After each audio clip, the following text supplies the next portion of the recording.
तो ये जो भूमंडलीकरण की नीति है, ग्लोबलाइजेशन जिसको कहते हैं अंग्रेजी में, उसका भारत की अर्थव्यवस्था पे क्या प्रभाव पड़ेगा, ये आज नहीं 90 के दशक में उन्होंने लिखा और तब लिखा था कि एक दिन ऐसा आएगा जब हमारे भारतीयों को अमेरिका से भगाया जाएगा। और आज आप देखिए कि 30 साल के बाद वो बात सच हो रही है कि अमेरिका में काम करने वाले हिंदुस्तानियों को ट्रंप वहां से हाथ में हथकड़ी, पैरों में बेड़ी डालकर भेज रहा है, वापस भेज रहा है।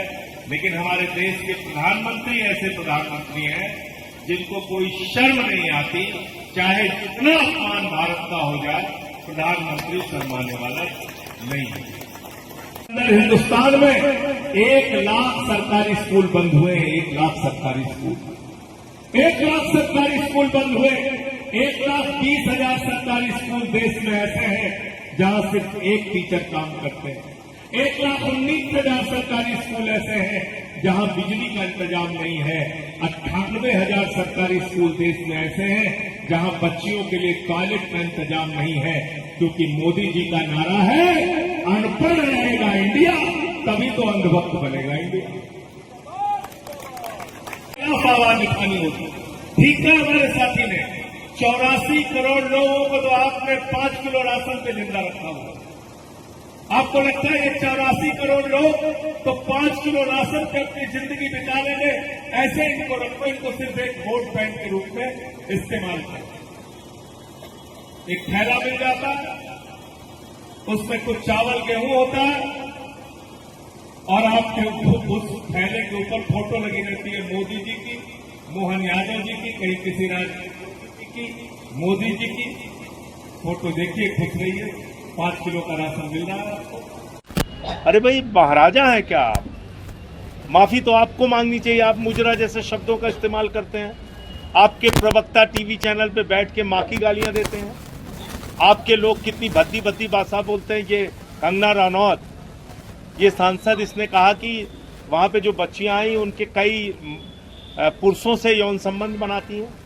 इस तरह की गंदी टिप्पणी और गंदी बयानबाजी करने वाले लोग आपकी पार्टी में भरे हुए हैं और आप बच्चों को टारगेट करने में लगे हुए हैं। उनको लगातार ऐसा भाषा का ज्ञान दिखा रहे हैं जैसे मालूम पड़ रहा है कि आप पता नहीं कितने संस्कारी हैं।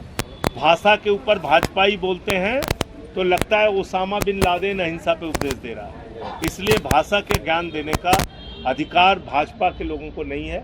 सबसे गंदी भाषा, सबसे घटिया भाषा इस देश के प्रधानमंत्री और उनकी पार्टी के लोगों की है। तो मुझे इतनी बात कहनी थी। आपका कोई प्रश्न हो? प्रधानमंत्री धर्मेंद्र प्रधान के इस्तीफे के बाद भारतीय जनता पार्टी गैर भाजपा शासित राज्यों के शिक्षा मंत्रियों को भी घेर रही है, जिसमें से पंजाब भी एक है। उनका कहना है कि पंजाब में भी पेपर लीक हुए हैं, तो पंजाब का मैं प्रधानमंत्री जी को चुनौती देना चाहता हूं आपके माध्यम से, और मेरी चुनौती उन तक पहुंच जाए तो मैं बड़ा खुश होऊंगा।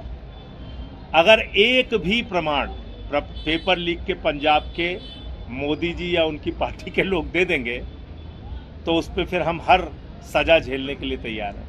वहाँ पेपर लीक नहीं हुआ, वहाँ नकल हो रही थी। एक कॉलेज में नकल करने वाले लोग पकड़े गए, उनको गिरफ्तार किया गया, उनको जेल में डाला गया। कोई पेपर लीक नहीं हुआ। लेकिन भारतीय झूठा पार्टी है, झूठ बोलने में मास्टर है, कोई भी चीज़ फैला देती है। ये मैं पूरी जिम्मेदारी से आपके सामने कह रहा हूँ।